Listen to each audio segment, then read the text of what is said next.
ain't that handy. That, Pa? Way the road takes a bend in here, runs right by the front door. No, Mr. Clampett, this is your driveway. It goes with the house. Is this thing a highhouse? Oh, yes, indeed. It was built by John Barrymore, one of our finest actors. Pretty fair stonemason, too. Hey, Jed! This here is dandy soil. Fine, Granny. We'll commence plowing tomorrow. But this is Beverly Hills. Dirt is dirt. Yes, I know, but why don't we look around inside, eh?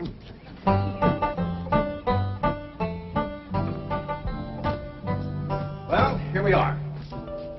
I hope you're going to like this place I picked out for you. It may be a trifle larger than what you're used to, but I feel a man with $25 million in my bank should live in a manner that... Come in, this is your home.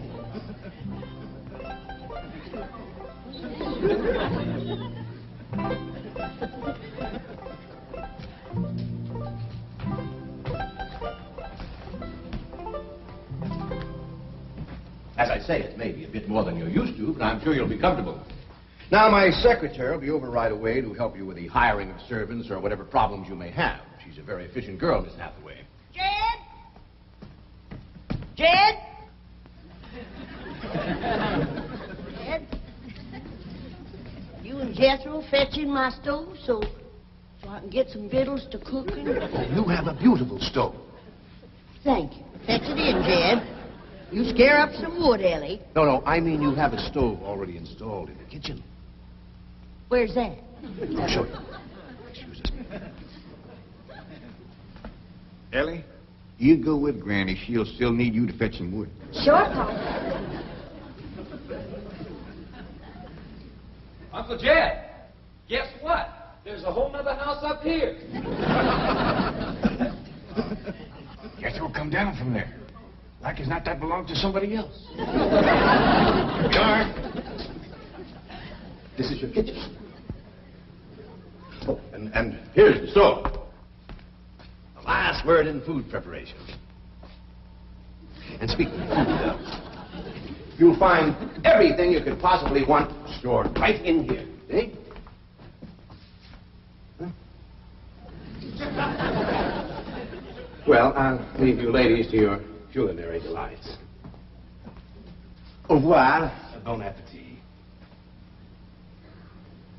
Talks gibberish. You said a great deal of store in this here stove, Granny.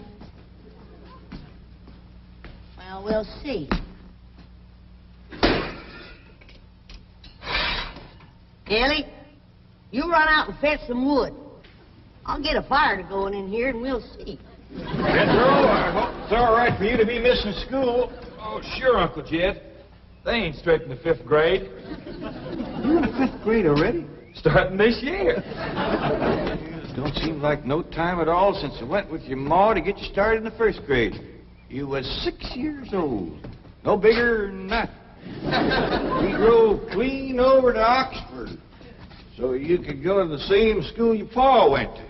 You wouldn't know that town today, Uncle Jed. Oxford? Yes, sir. Well, that town has growed and growed and spread out and built up and just kept getting bigger and bigger. Where today, why, I bet you there must be at least 3 or 4 dozen people living there. A place like that's all right to visit, but I wouldn't want to live there. Do you have any assistance? No, thank you, Mr. Drysdale. We were just talking about Jethro here getting back to school. Oh, well, we have some excellent educational facilities out here, Mr. Clampett. Where do you go to school, Jethro? Oxford. Yeah, you see, Jethro's ma, that's my cousin Pearl. She married an Oxford man, so naturally Jethro, he goes to school there, too. I'm the champion crawdad eater. At Oxford? Jethro put away 3 buckets of crawdads. 4. And he's learned to cipher and everything. Cipher some for Mr. Drysdale. 1 and 1's 2. 2 and 2's 4. 4 and 4's 8.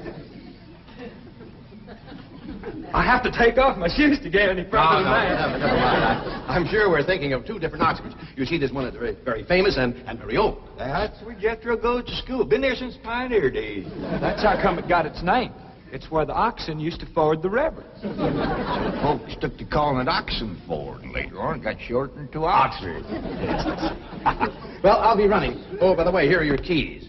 My secretary should be over very soon. Well, thank you very much, Mr. Drysdale, for everything you've been doing for us. Oh, it's my pleasure, Mr. Clampett. You see, I'm not only your banker, I'm your next-door neighbor. Well, say, now ain't that nice?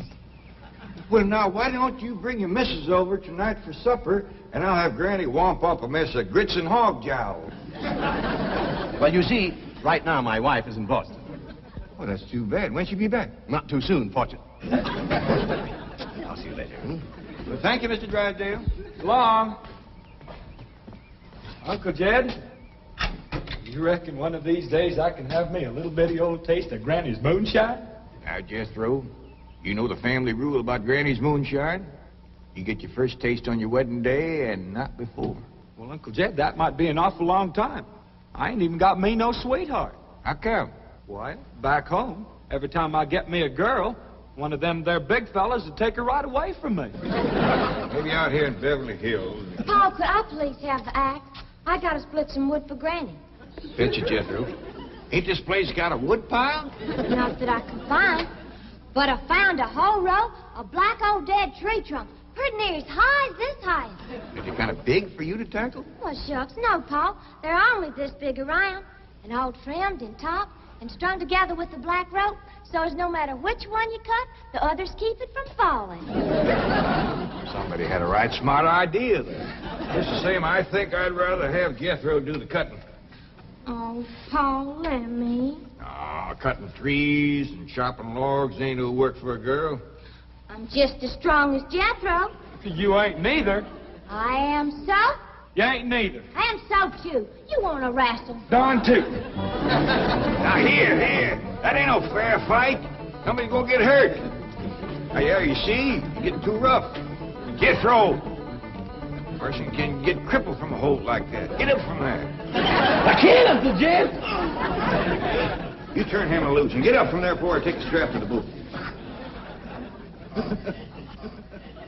Now, here, you get out there and chop down one of them tree trunks and saw Granny some nice logs. Yes, sir, Uncle Jed. Could have whooped you if you hadn't tripped me. Okay? Come back here and sit down. I want to talk to you.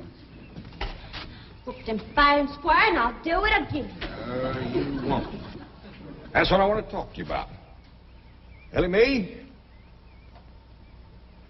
you're getting too big to wrestle with boys. I ain't as big as Jethro.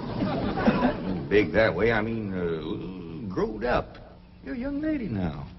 You gotta start minding your manners and fixing your stuff up real nice and wearing dresses. Paul, folks would call me a sis. It ain't sissy for girls to act like girls. You see, Elly, I raised you like a boy, and I was wrong to do it. I reckon every man liked to have a son, and you was my only young'un. And when your ma passed away, I just decided to turn you into a boy. By the time Granny come to help out, you was too wild to tame. By thunder, you could outrun, out-climb, out-fight, and out-shoot every boy in them hills. Still can, Paul. Yeah, but it ain't fitting.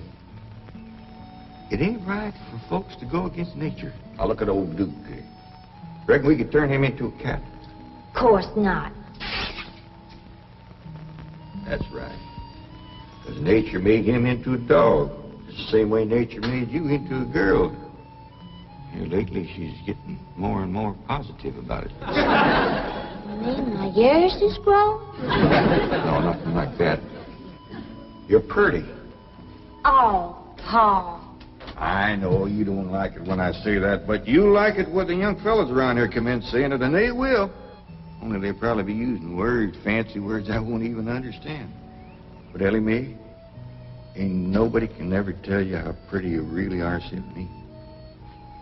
You're the living picture of your mom.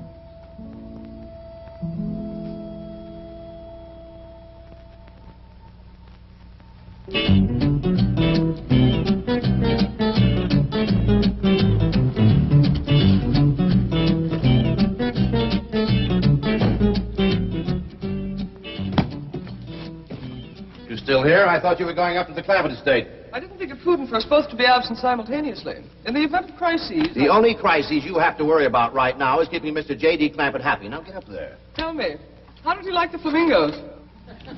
What flamingos? I thought pink flamingos around the swimming pool would add a rather elegant touch. Mr. Clampett is not a man educated to elegance. That will take time. Right now, there are more pressing problems. Of course, getting settled, the servant problem. Well, whatever they are, just get up there and solve them. Now, J.D. Clampett is this bank's largest depositor, and I'm making his satisfaction your responsibility. I accept the mantle of responsibility with which you have cloaked my shoulders. And I shall so conduct myself that if this great financial institution shall last 1,000 years, people will still say, this was their finest hour.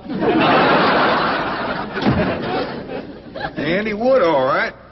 Got a lot of pitch and tar in it. Ought to burn real good. Yeah. That flimsy grate holds up.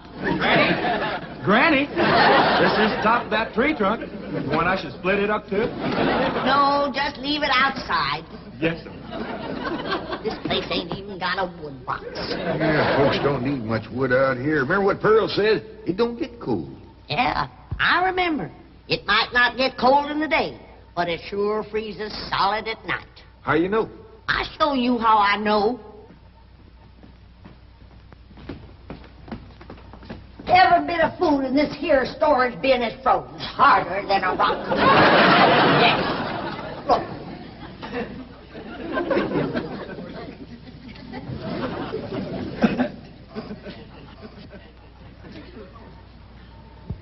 Mighty thin-skinned hog.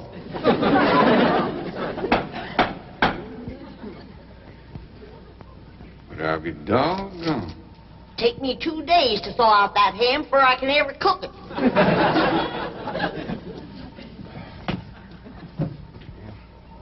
People ought to know better than store food up against the north wall.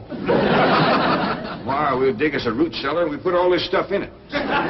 Jethro, go on out there and catch us a chicken. Okay, Uncle Jay. How you know we got chicken? Place this size is bound to have chickens. Ain't all frozen.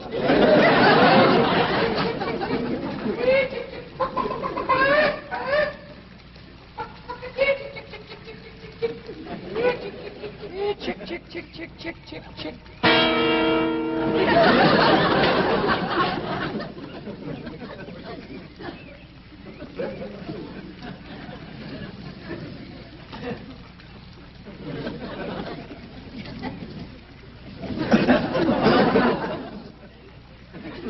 Are you a chicken?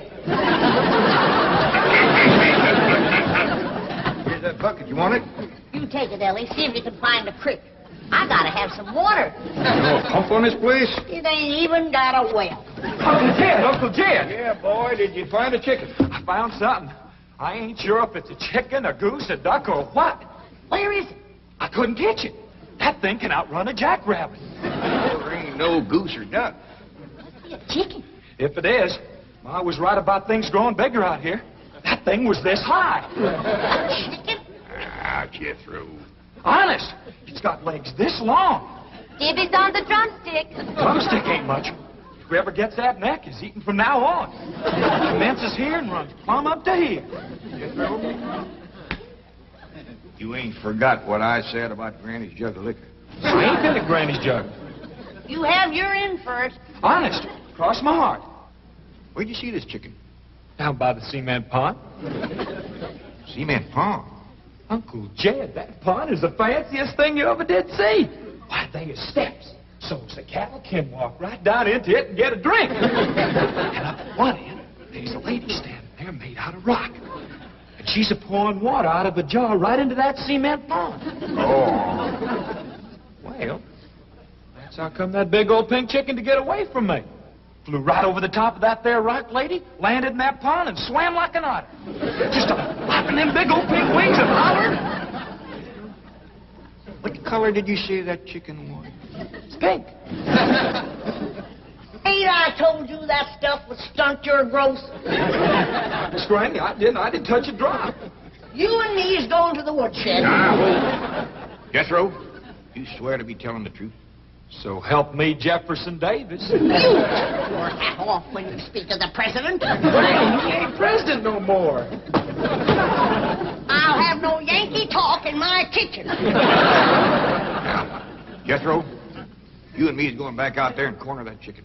Granny, you get your fire to going. Elly May, you sweep up out front and keep your eyes open for that Miss Hathaway. I'm counting on her to take you in hand and get you in the right kind of clothes. Come on. Chicken.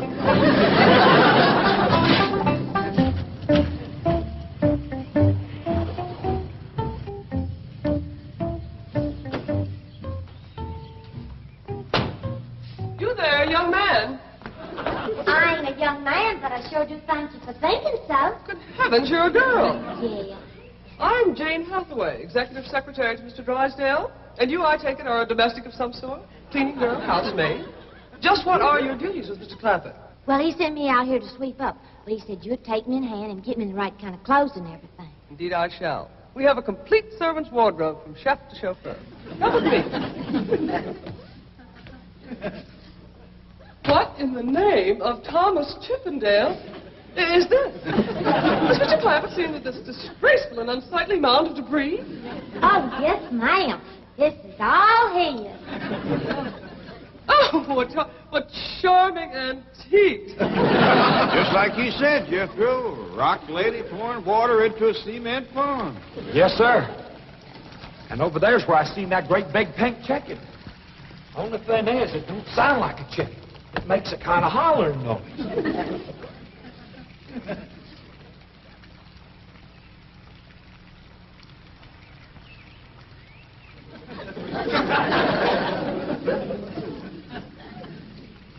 Reckon you'd make a hollering noise, too, if you was to lay an egg like that. Man, oh, man. That's what I call an egg. And you won't have to worry about food now. Wait till she cooks this.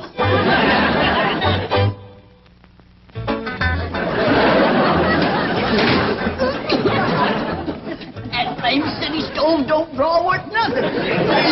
Granny, look at this egg. What's all the smoke? Stove don't work.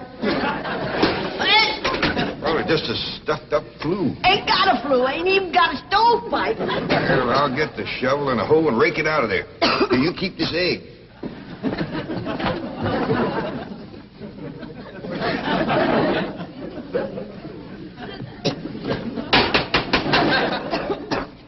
Just like everything else out here.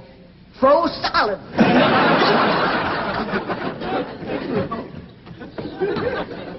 Really, my dear, you look quite charming. Well, I feel like a dead blamed fool. Oh. Just a moment. Yes, sir, now I'll be right back. Oh, that was my pa. I take it he's a gardener. Oh, yes, ma'am. Pa just can't wait to commence gardening. Perfect. However, as though I admire his enthusiasm, I must forbid him access through the main entrance. Now, tell me about the rest of the staff. Is there a chauffeur? A what? Someone who does the driving. Oh, yes, ma'am. That's Jethro. Of course, I don't reckon he can stay around very long. He's got to get back to Oxford and go to school. Oxford? He attends Oxford University? Well, he just calls it school. Pa went to school there, too. Oh, yes. Old school time. Great pride, those Oxford men.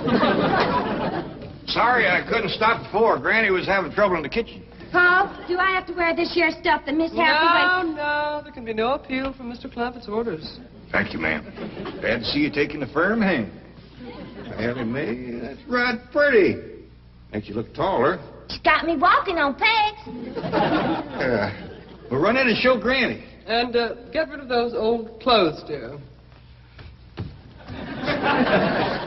Granny, I presume, is the cook. Yes, ma'am, but she ain't too happy about it right now. I shall deal with her directly. Now, let's see. Maid, gardener, cook, chauffeur. Oh, I understand Jethro is an Oxford man.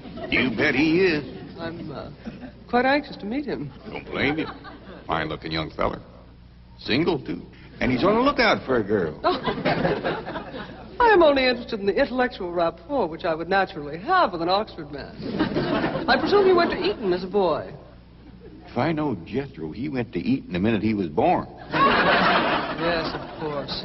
I suppose his father matriculated him.